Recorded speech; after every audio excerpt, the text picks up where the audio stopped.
Salut à toutes et à tous, c'est Loaléfien. Donc on se retrouve pour une nouvelle vidéo. Simplement ça va être une petite nouvelle de l'élevage. Je sais que ça fait très longtemps que j'ai pas fait de vidéo et j'ai plusieurs raisons. De un, j'avais pas forcément le temps. De deux, après la caméra de mon téléphone a cassé. Et donc voilà, maintenant j'ai récupéré une caméra et je vais essayer de faire 2-3 vidéos.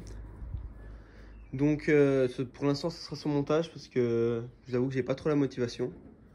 Donc là on a les faisans, les reproducteurs de l'année. Donc là on voit que la mue est en plein, on est en plein dans la mue. Donc il y avait 4 poules et un coq. J'ai sorti, ils m'ont sorti plus de 200 œufs je pense. J'ai pas tout mis en couveuse parce que j'avais pas non plus envie de faire 200 œufs. Il y en a encore un là. Il faut savoir qu'on est début août et qu'elles pondent encore des œufs et elles ont commencé en mars. Donc ça fait vraiment beaucoup. Normalement c'est de mars à mai qu'elles pondent. Voilà. Alors ici on a la dernière tournée de faisans. Donc là il y en a 13. Mais voilà, la tournée n'a pas trop fonctionné celle-là. Donc il n'y en a eu que 13. Ils ont à peu près un mois je pense. Ici on a une des plus grosses fiertés, enfin une des meilleures nouvelles de l'élevage. C'est on a 3 petits pans. Donc il me semble que c'est des pans bleus. Parce que en fait j'avais acheté 4 œufs de pans dans un enclos où c'est des pans blancs, des pans harlequins, toutes sortes de pans mélangés. Et ma panne avait pondu 5 œufs. Donc je les avais mis pile quand on a commencé à couver. Jusque là tout allait bien et puis il y a eu un énorme orage une semaine après qu'elle ait commencé à couver. Et donc elle a découvé. Et il faut savoir que l'orage c'était le jeudi soir jusqu'au vendredi. Et que moi je suis rentré donc de l'internat le samedi après-midi. Enfin ouais, j'avais un examen donc je suis rentré le samedi après-midi. En rentrant je vois qu'elle est plus sur les œufs. Je me dis je vais voir si elle y retourne pas. 2 heures après elle y était toujours pas. Donc j'ai mis les pans en couveuse, les œufs de pan en couveuse en catastrophe. Donc il y en avait 9 en tout. Et ils ont commencé, on n'y croyait pas du tout en fait, tout simplement. J'étais un peu dégoûté parce que j'avais quand même acheté des œufs et que c'est pas gratuit non plus. Et que c'est la seule couvée que ma panne a fait cette année alors que d'habitude elle en fait 2. Après une semaine et demie je les ai émirés. Là, surprise, il y avait 7 sur les 9 qui avaient continué de se développer. Là j'étais super content. Et puis au moment de l'éclosion, donc il y en a 4 qui ont éclos. Un qui est mort en éclosant, donc ça faisait 5 sur les 7, c'était déjà pas mal.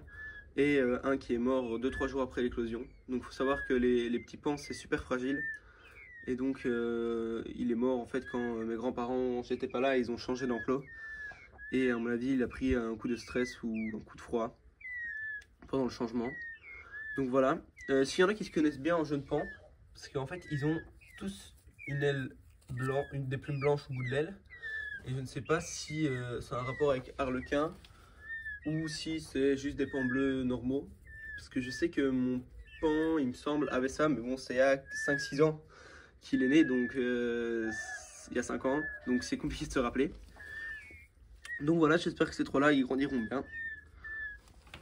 On va repasser dans cette partie-ci. Vous voyez, les faisans, ils volent, hein. Ils sont déjà pas mal pour l'orage. Et je vais vous reprendre juste après, quand je serai dans l'autre partie de l'élevage. Alors ici, on a une petite poulette qui est là depuis 5-6 ans aussi, qui est malade, elle est pas très bien. Donc je l'ai isolée, parce que les autres pour l'instant ça allait, mais j'avais pas envie qu'elle propage si c'était une maladie. Je sais pas exactement ce qu'elle a. Faut savoir que j'ai eu une très grosse invasion de peau rouge. Donc moi je suis rentré de vacances seulement hier. Et quand je suis rentré il y avait des poux de partout. Vraiment ça grouillait sur les murs, etc. Pourtant j'avais bien nettoyé avant de partir, mais voilà. Donc ce que j'ai fait, c'est que j'ai tout nettoyé. Donc là ici on a une poule avec ses 3 poussins, une poule pondeuse, la conue qui pond. Donc j'ai tout bien nettoyé, j'ai brûlé les murs et j'ai remis un coup de chaud. Faut que je refasse un deuxième coup parce qu'il reste encore plein de petites cavités. En fait, pour ceux qui ne savent pas, les poux rouges, ils adorent les petites cavités parce que c'est là où ils peuvent se cacher. Bon, j'étais un peu court niveau chaud, donc j'ai pas pu tout faire correctement. Donc, on va passer à la suite. Si les poules sont déplumées, c'est parce qu'on sort de la reproduction et que malgré le fait qu'il y ait une bonne quinzaine de poules, les coqs les ont quand même abîmés. Parce que c'est des gros coqs qui sont quand même costauds. Alors, il faut savoir que j'ai plus aucune poule de race.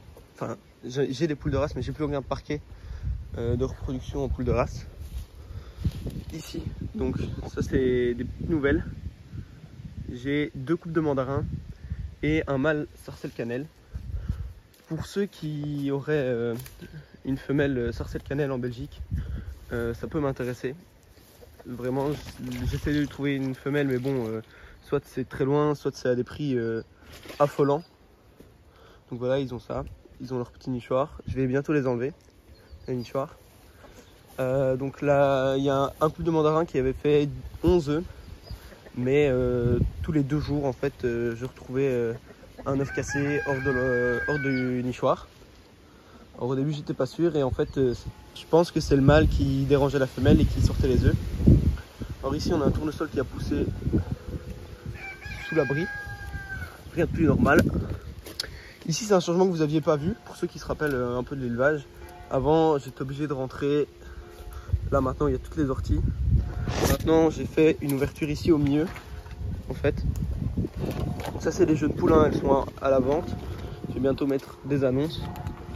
Et donc, il y a aussi ici, il y a aussi les coquenins. Il y a les conus. Normalement, je vais tout garder. Donc là, on peut voir, je sais pas si vous aviez vu, j'avais refait la mare. Donc voilà, maintenant la mare elle est là, ils adorent. Donc il y a un peu des jeunes partout. C'est un peu la gadoue parce qu'en Belgique ça fait 2 semaines qu'il pleut non-stop. Donc voilà, une conue noire, c'est une des premières que j'ai. Encore plein de petites poules blanches qui sont toutes à la vente en fait, des petits coqs. Et donc les connues, j'ai 3 poules dans ceux-ci, 2 rousses et une noire.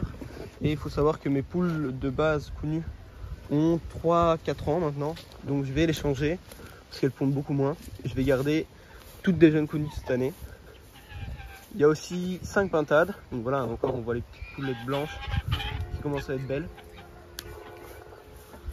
5 pintades, donc elles c'est pour la consommation simplement. Alors ici, donc on a une poule rousse croisée qui vient d'ici, qui a 1 an, qui a un petit poussin blanc, un petit poussin connu coucou, donc je vais garder si c'est une poule, une petite poulette comme elle, et un petit poussin qui a un peu de retard, qui est connu avec un peu de brun. Je vais voir comment il évolue. Ici on a une soie, nouveau coq qui est un peu méchant celui-là, les petites poupoules, les canards, le vieux Barbarie qui est toujours là. Le premier jeune Barbarie de cette année, parce que la canne a fait 2 couvées. Elle a une dizaine de petits Barbaries qui ont 1 mois et demi. Une petite poulette blanche qui s'est échappée. Le couple de Rouen, parce que pour ceux qui se rappellent, j'avais un trio, mais la canne a été tuée il n'y a pas très longtemps par une fine. Donc voilà. Si encore les autres petits Barbaries. Ici, on a encore une poule blanche, parce qu'il y a 3 poules blanches en fait qui s'échappent. On a de la soie,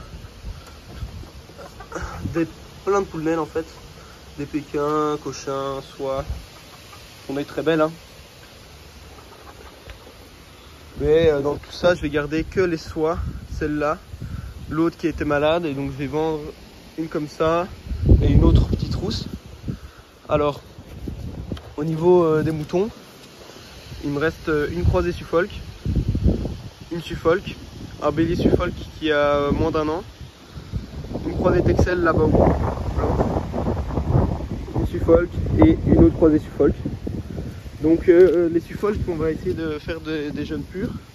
Les autres, ça reste pour la consommation. Je suis désolé, il y a quand même pas mal de vent. Donc ici, on est à la bergerie pour les moutons. Donc voilà. Il y a un nid de poules. Le vent se lève, donc il y a vraiment beaucoup de vent. Je suis vraiment désolé si on m'entend pas trop. Mon couple de pans. Donc là, il faut savoir qu'ils sont là temporairement. Parce qu'ils avaient, donc, à la base, ils étaient en puberté. Mais il y a quelques temps, je les ai mis dans la grande volière cette année pour récupérer les jeunes de l'année passée qui suivaient encore la mère. Et aussi pour essayer de les faire reproduire dedans. Ça a beaucoup moins marché qu'en extérieur. Mais étant donné qu'on a eu 2-3 plaintes des voisins, ben, on va les garder dans cette volière-ci quand tous les faisans seront partis. Donc là, il y a une trentaine de faisans qui vont bientôt partir. Voilà, ils sont déjà vendus. Ils vont partir dans la semaine. Et dès que eux seront partis, je laisserai encore un peu grandir les 13 autres. Puis ils passeront dehors. Et puis quand ils seront passés dehors, dès qu'ils seront grands et qu'ils partiront, je remettrai les pans là.